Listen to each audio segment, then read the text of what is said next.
The stranger behind the counter Thrain had been steady all morning in Mountain View, falling like a soft rhythm against glass windows and rustling trees. Sundar Pichai sat in the back seat of a modest, company-provided black Toyota Highlander, sipping lukewarm masala chai from a paper cup. The scent reminded him of Chennai, of long train rides with his father, and the distant aroma of cardamom from tea vendors passing by. But today was not a day for nostalgia. Today was the kind of day when everything felt off by just an inch like. Your shirt didn't sit right on your shoulders, or the air carried a strange kind of quiet. He glanced at the driver. "Let's stop somewhere for breakfast. Something simple," he said. He didn't want anything fancy. He wanted silence and perhaps the comfort of grease and salt. A few minutes later, they pulled into a small McDonald's tucked beside a gas station. The windows were foggy with condensation, and a flickering red neon sign buzzed just beneath the golden arches. Inside, a few people sat hunched over their food like it was a secret. Nothing looked out of the ordinary, but that would change soon. Sundar walked to the counter. The girl at the register smiled, but it was the man beside her, cleaning a coffee spill, with slow, careful movements, that caught Sundar's eye. There was something about his posture, the way he handled the paper towel, with purpose. His eyes flicked up briefly and locked with Sundar's. There was no recognition in them, not the usual mix of admiration or intimidation Sundar had grown used to. Instead, there was quiet. "Good morning," Sundar said. "Good morning." The man replied, voice low but calm. His name tag read Naveen. Sundar ordered a hash brown and a coffee. As he waited, he studied Navin. The man looked to be in his early 30s, maybe younger, tall, with slight stubble and dark circles under.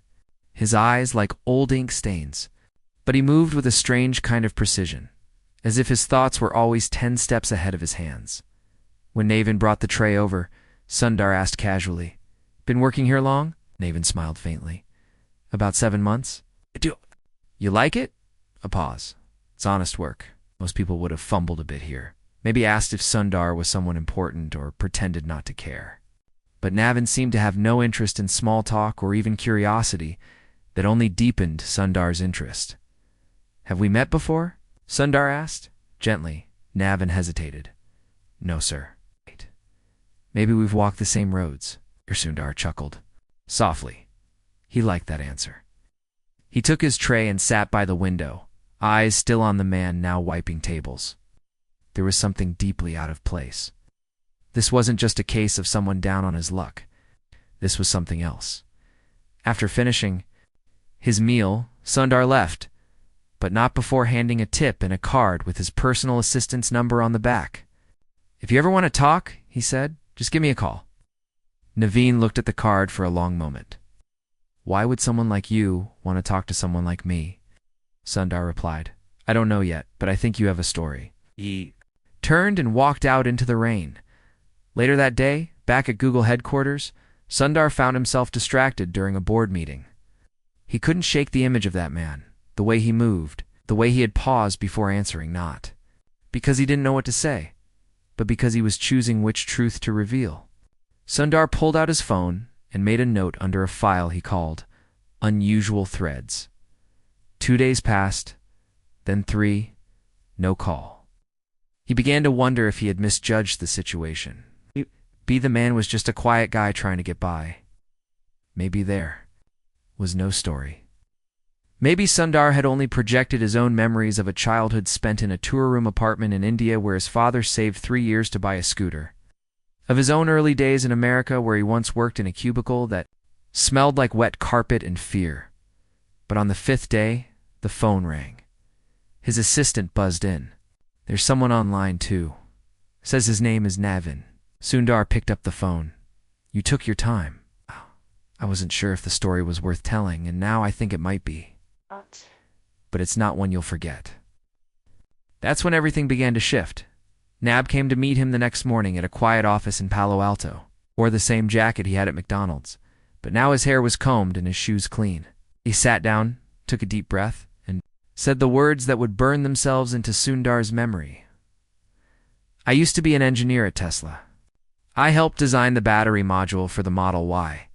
I was part of a team that almost got laid off twice. I got promoted.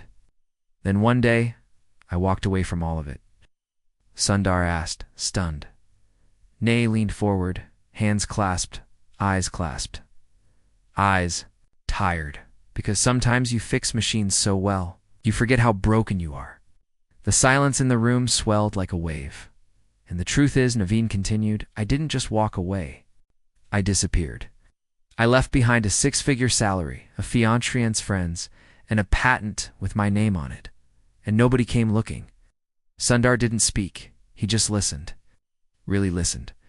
Nab wasn't telling a story about losing a job. He was telling a story about losing himself, about choosing the quiet dignity of flipping hash browns over the hollow noise of corporate applause. But the part that shook Sundar the most came at the very end of the conversation. Naveen pulled out a small, wrinkled photo from his jacket. In it, a young boy smiled next to a sleek prototype of a Tesla battery. That's my nephew, he said. He thinks I'm still at Tesla. I told him one day I'd build something that would change the world. And now? Sundar asked. Nain looked up, tears just beginning to form in the corners of his eyes.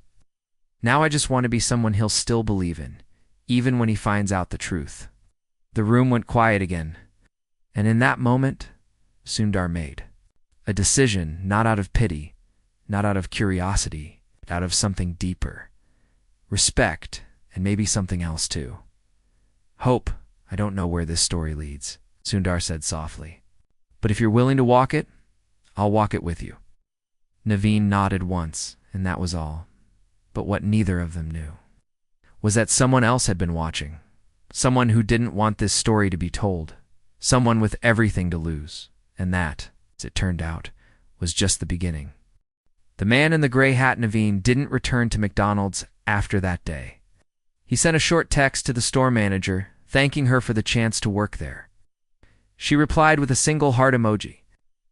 It was the kind of goodbye that said more than a full paragraph could manage: soft, respectful, and final. Instead of flipping burgers, Naveen now sat inside a quiet Google Office suite reserved for special strategy meetings. Sundar had arranged everything, quietly, without a whisper. To the public, to the world, it looked like Sundar was simply taking a few weeks off. In truth, he was doing something he hadn't done in years. He was taking a risk on someone without a resume. Naveen's hands still trembled when he touched a keyboard. Not from fear, but from something deeper, like his muscles remembered a different life. One that felt like it belonged to someone else.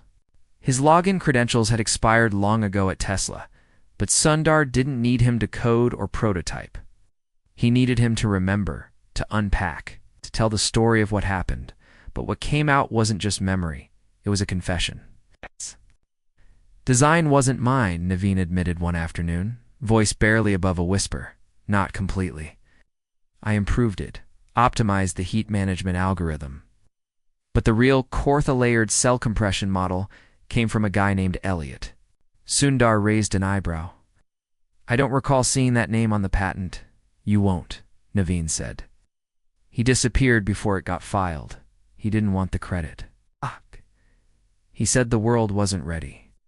The words hung in the air like smoke. Sundar leaned back in his chair, folding his hands slowly. What happened to him? Naveen looked out the window for a long time before answering. He died. Or at least, that's what we were told. But later that evening, as Sundar walked to his car in the underground parking garage, he saw something that made him stop cold. A man stood across the lot, half in shadow, wearing a gray flat cap pulled low and a thick brown coat zipped all the way up. He wasn't moving, just standing, watching. Sundar took a step forward, but the man turned, disappeared behind a pillar, was gone, before Sundar could call out. At first he thought maybe he imagined it. But the next morning, there was a small envelope waiting. On his desk, no stamp, no name. Just the word "stop," written in perfect looping cursive. Inside was a flash drive. He didn't open it right away. Instinct told him it was dangerous, but curiosity whispered louder. Ow. When he finally plugged it in on an offline laptop he hadn't touched in months, it revealed something staggering. Encrypted video files, rough schematics, and one labeled folder titled Aegis Protocol. The first video played grainy, like it had been filmed on an old phone. It showed a group of engineers gathered around a metal table in what looked like a Tesla lab. They were arguing, voices raised, diagrams scattered. The man in the center wore a gray, flat-capped Elliot. He was real, and very much alive in that footage. He spoke fast, passionately, waving his arms. The words were muffled, but urgent. One phrase stood out clearly as he slammed a folder on the table. This design could triple capacity, but it destabilizes after 12 days. We don't understand why. If this leaks into production, and then the video cut, Sundar sat back, heart pounding. 12 days, the battery module. The Model Y. Something wasn't right. This wasn't just a missing inventor, or a forgotten name in a long list of patents. This was something buried deliberately. He looked up to see Navin standing in the doorway, eyes wide. "Where did you get that?" Navin asked. Sundar turned the laptop toward him. "Do you recognize everyone in the video?" Navin's face turned. Pale, all of them. They were the original prototype team. But 3 of them, they're gone. Disappeared from the records. Not just from Tesla, completely wiped. "You think Elliot's still alive?" Sundar asked. Navad didn't blink. If he sent that flash drive, then yes. If that protocol was real, we might have just stepped into something bigger than either of us. At that moment, the office. Lights flickered. Just once, enough to feel like a warning. They weren't alone anymore. Later that night, as Sundar sat in his kitchen, staring at the schematics, a message came through his encrypted inbox. It was from an unknown sender. No subject line. The email had only one line of text. "You've seen enough. Walk away." He didn't respond, not because he wasn't afraid, but because he knew something something that had nothing to do with business or power or tech. It had to do with truth, and how far someone was willing to go to silence it. And as the rain returned to Mountain View, tapping lightly on the window like a clock ticking down, Sundar realized he had made a choice. He wasn't walking away. He was walking in. The echo chamber silence after the warning email was louder than any explosion. Sundar sat still in the dark, hands resting on the kitchen table like he was afraid even movement might trigger something. Outside, the rain had stopped, but the world didn't feel clean. It felt paused. Like the weather knew it had overstayed its welcome and was waiting for something darker to move in. The next morning, Sundar arrived at the office before sunrise. He didn't tell his assistant, didn't bring security. He needed quiet. He needed to think. He opened the Aegis protocol folder again. This time he noticed something he hadn't seen before, a string of numbers embedded deep in the metadata. Of the schematic files, it wasn't a date or a password. It was a GPS coordinate. Sundar typed it into his phone. It pointed to a small town in Nevada, just outside Reno. Population, barely 1,000. Nothing there but sand, secrets, and maybe, just maybe. By the time Navin arrived, Sundar had already booked a private flight. Navin didn't ask questions. He looked at the coordinates and nodded like a part of him had been waiting for this road trip his entire life. They didn't pack much. A laptop, a notebook, and something both of them carried but never mentioned guilt. As the plane soared over cracked deserts and endless road veins, Navin finally spoke. "You know why I really left?" he said, eyes locked on the window. Sundar turned slightly. "Wasn't it because of the pressure?" "No," Navin said. "It was because I believed him, Elliot. Yeah, when he said we were building something dangerous, something we didn't fully understand, I laughed. Then I saw it. The failure curve. The 12th day decay. It wasn't just an instability. It was intentional. It's like someone wrote failure into the code." Sundar's breath caught. A back door. Navin nodded. Or a timer. 2! Control when the tech dies. Imagine releasing a product that breaks down just before warranty ends. Profitable? Yes. But what if it's a battery inside every electric car in America? What if it melts? Or worse, they landed just after noon. The town looked like it had been born tired. Faded motels, gas stations with signs half blown off. and a diner that probably hadn't changed its menu since the Clinton administration. They drove past empty lots until they reached a narrow dirt road that led to a cabin barely standing against. The wind, there was no mailbox, no number on the door, just a bell, an actual brass bell hanging from a wooden hook. Nan rang it once. The door creaked open, and there, standing in the dim, was the man with the gray hat, Elliot. His face had aged. Not in years, but in shadows. He looked at Naveen, then at Sundar, and said one word. "You shouldn't have come." They stepped inside anyway. The cabin smelled like dust, solder, and old coffee. Wires snaked across the floor like roots. Screens glowed with shifting patterns. Graphs no normal person would understand. On the far wall, hundreds of Polaroids had been pinned, photos of lab teams, newspaper clippings, handwritten notes. And in the center, a torn Tesla badge. Elliot sat down without offering a seat. His hands were shaking, but his eyes were sharp. "They found me once," he said. "Burned down my storage unit. Erased my records. I don't even have a social security number anymore." Sundar stayed quiet. He didn't need to speak. Presence was the question. "I gave them a way to change the world," Elliot said bitterly. "They turned it into a leash." He pulled out a folder and laid it on the table. Inside was a blueprint, not just for a battery, but for a full energy grid. Decentralized. Self-healing. A system that would have made entire power corporations obsolete. "This," he said, tapping the blueprint, "was the real Aegis. The prototype you have? It's the edited version. Stripped, tamed. But this would have made energy free, untraceable. They couldn't allow that." Sundar studied the design. It was elegant, terrifying in its potential. "So they buried it?"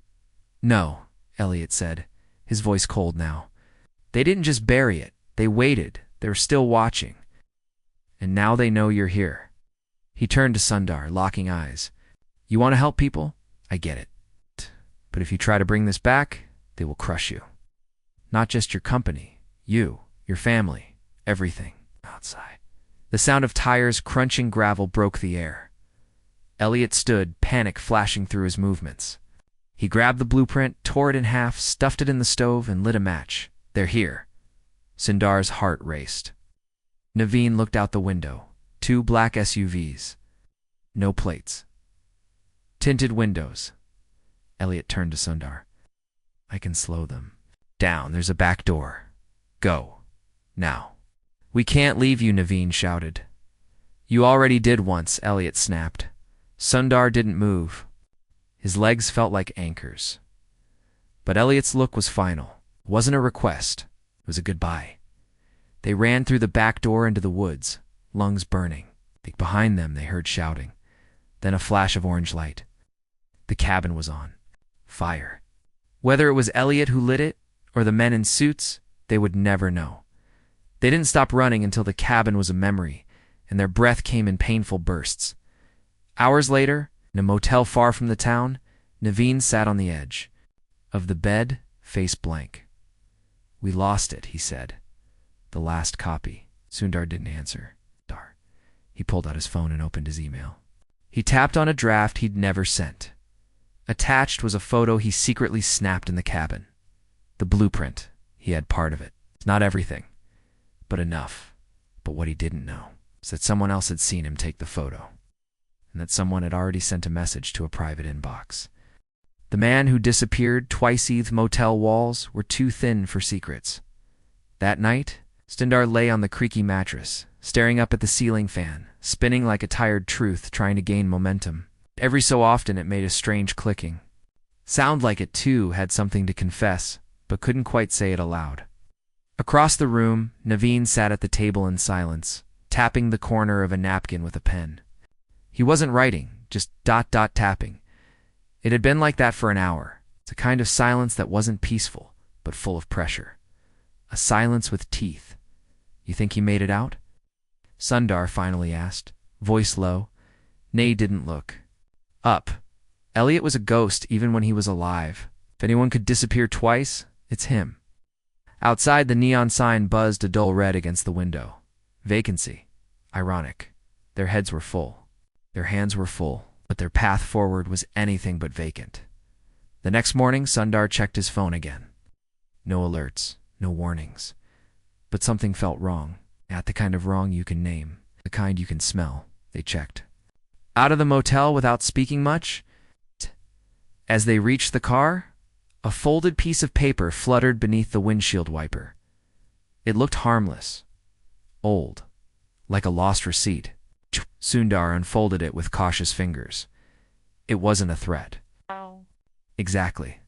Just 2 words. It's written in that same looping cursive from the flash drive envelope. You lied. Naveen read it over Sundar's shoulder. They know. But who were they? Back in Silicon Valley, Sundar returned to work like nothing had happened. He held meetings, smiled at interns, gave talks about innovation and kindness. But something in his eyes had shifted, kind of tired that no amount of sleep could cure.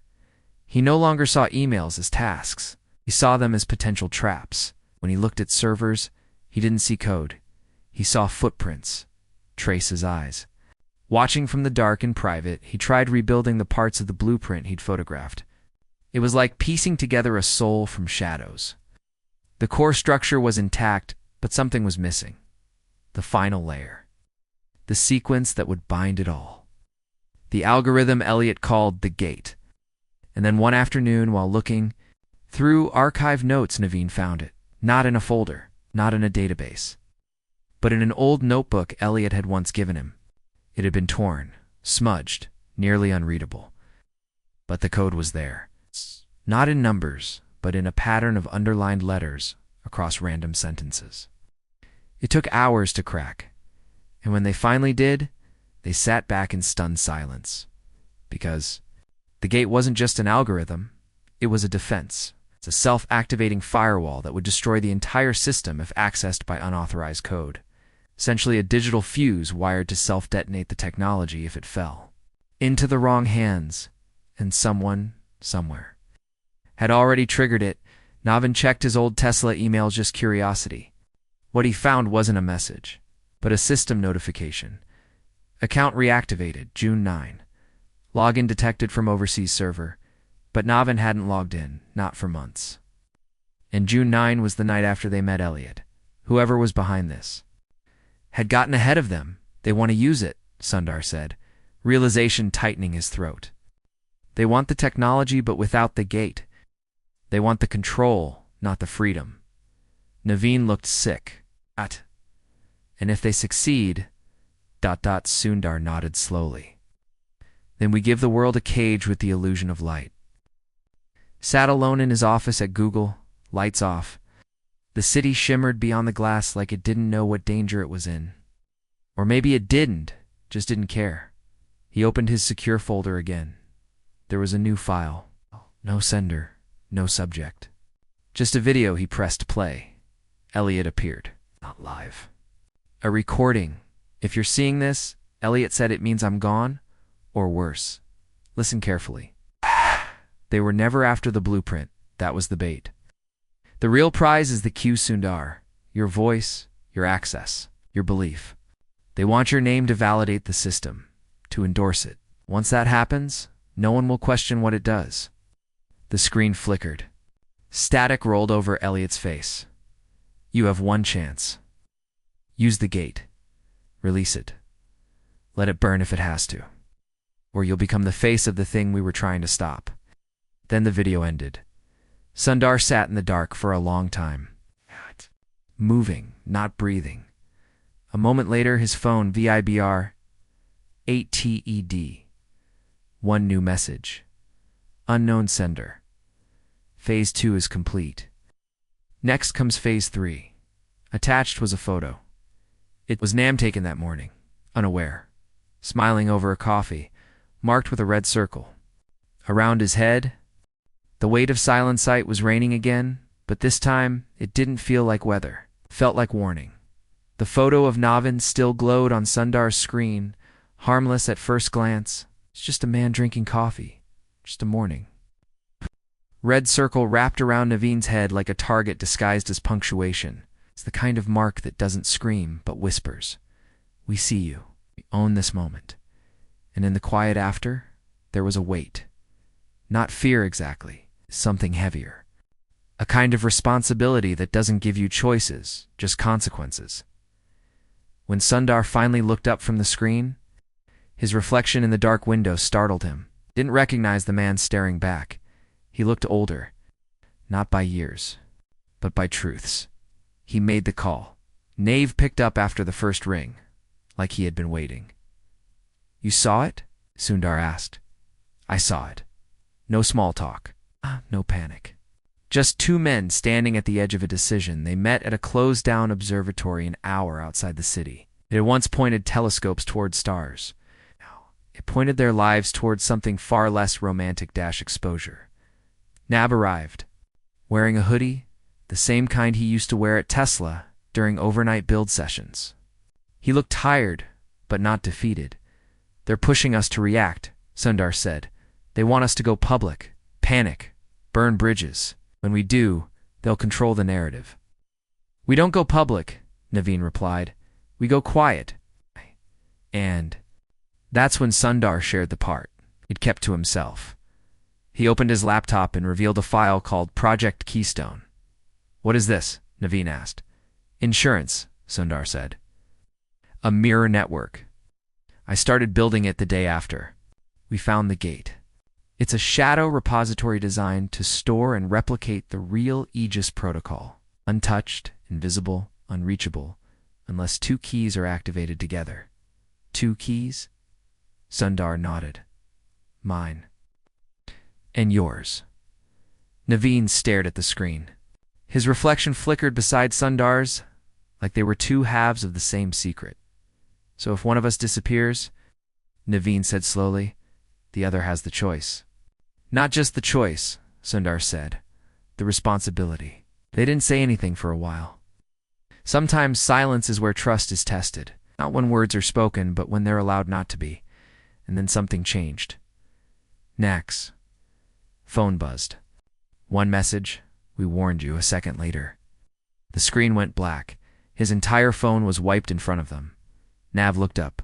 And for the first time in weeks, Sundar saw something raw in his eyes. Not fear. Grief. "My sister's address was on that phone," he said, voice cracking slightly. "I haven't memorized it. I haven't seen her in 3 years. She has my nephew, the one from the photo." The circle in the picture wasn't just a warning. It was leverage. And now, Sundar understood the full game. "They're not going to kill us," Sundar said. "They're going to make us kill what we believe in." Later that night, they returned. To the city, everything looked the same. That was the danger. People think threats come with thunder. Sometimes they come quietly dressed like routines. At 3:12 a.m., Sundar got a call from an encrypted line. A voice he didn't recognize said, 5 words. "Phase 3 begins at dawn." Then the call ended. He didn't sleep. Instead, he watched the sun rise over a skyline he had helped shape one decision. One pitch deck, one hiring round at a time. And now, it all stood on the edge of becoming a monument to silence. When the sun hit the glass just right, he turned to his desk and opened Keystone. There were 2 empty fields. One for his passphrase. One for Naveen's. The cursor blinked. Patient. Dangerous. At that exact moment, halfway across town, Naveen sat inside a parked car outside a playground. He watched his nephew through the fence, laughing, swinging, unaware. His sister sat nearby, reading a book. Naveen didn't get out, just watched, soaked in the image, memorized the shape of it. His phone buzzed again this time, a new number. "You still have a choice? Walk away. Let it go. Protect them." He stared at it. Then, slowly, he started to type, and just before he hit send, he hesitated. Because what do you do when every option feels like betrayal? Protect the people you love. Or protect the truth they'll one day depend on. That's when the final twist came. Sundar received a new video, time-stamped live. It showed Naveen standing outside that playground, and then it cut to static. The choice that echoed static held for 10 seconds, not long in the span of a life, but enough time for someone to lose faith, lose hope, or make a decision that cannot be undone. Sundar stared at the frozen grand white screen. There was no sound, no context. Just the shape of Navin in the frame. And then nothing. The silence that followed wasn't empty. It was charged. It's not with fear, but with finality. He reached for his phone, hands steady, not from calm, but from clarity. Whatever came next, it had already started. There was no version of this ending that would leave everything intact, so the only question left was what was worth breaking. At exactly 7:13 a.m., he entered his Keystone PASS, PHRA. It was a single word, echo, across town. Naveen stood motionless on the sidewalk outside the playground. He hadn't moved in minutes. The camera that captured him had been planted hours before, tucked into the utility box across the street. A private stream. Surveillance disguised as routine infrastructure. He hadn't known he was being watched until it was too late. But he had known something else. Someone was trying to control the ending. When his phone buzzed again, it wasn't a threat. It was a choice. Confirm your silence. There was a button beneath it. Simple. Like accepting terms and conditions. Click once, and the gate would vanish. The protocol would be erased forever. The technology buried. Everyone protected except the truth, except the future. And the moment before his thumb touched the screen, he looked up. His nephew had just fallen off the swing and started crying. His sister lifted the boy gently into her arms and kissed his forehead. He watched that small, instinctive act, pure, unconditional, protective. And suddenly, the whole battle made sense. This wasn't about code. It wasn't about patents or power grids or corporations. It was about legacy and what we leave behind when we're no longer around to explain it. He didn't press the button. Instead, he turned, walked away from the park, and called Sundar. "I'm in," he said. "Run it. Back in the office." Sundar smiled. Not the proud kind. Not victorious. Something quieter, sadder. A smile that knew the cost. They entered the second passphrase together. On separate devices, Reverberate, Keystone unlocked, the real Aegis. Protocol activated not in public, but in fragments. Uploaded into secure networks across the globe. Embedded within systems that would recognize the design, but not the source. Open source. Anonymous. Irreversible. No name would be tied to it. Not Sundar's, not Naveen's, not even Elliot's. Within 24 hours, developers in Stockholm, Nairobi, Bangalore, and Melbourne began receiving parts of the protocol. Curious, confused, intrigued, some would reject it. Others would build on it.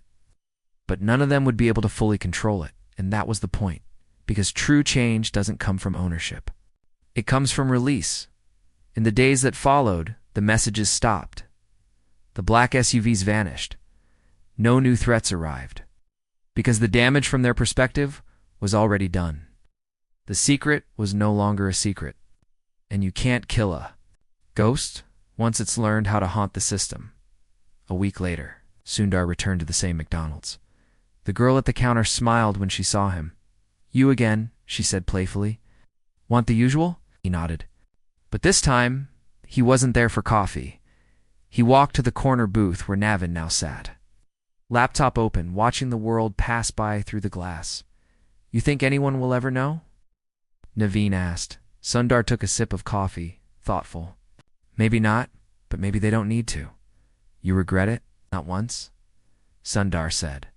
"We didn't save the world, but we gave it back to itself." They sat in silence for a while. Not the tense kind, the kind that feels earned. Across the restaurant, a little boy dropped a toy car, and it rolled toward them. Naveen picked it up and handed it back with a warm smile. "Cool hat," the boy said. Pointing to the gray flat cap beside Navin on the seat, Navin looked at the cap.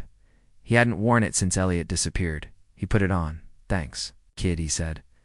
"Used to belong to someone smart." The boy ran back to his table. The moment passed, but for a brief second, as the morning light spilled through the windows, the cap cast a shadow that looked exactly like Elliot's silhouette. And in that small, quiet echo, the world moved on, changed but unaware, just the way it needed to.